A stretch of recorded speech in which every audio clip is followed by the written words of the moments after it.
Oggi volevo fare una riflessione sul verbo spanare, nel senso che il mio capo mi ha detto che dovevo montare un scaffale del magazzino entro mezzogiorno, però finché devo montarlo una vita sarà spanare e non riuscivo più a montare il scaffale, ero segnato dal ferramenta. Però appena che sto a montare in macchina, ieri era tutto il vero a pannacco a condensa e ho dovuto spanare il vero.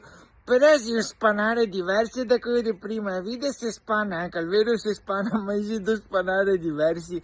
E questo video l'ho fatto per fare ridere il mio capo, perché penso che non riesci entro mezzogiorno a consegnarti a scaffale, penso che con tutto sto spanare di qua, spanare di là, a finire che ti ho dato poi tre a spane. A spane.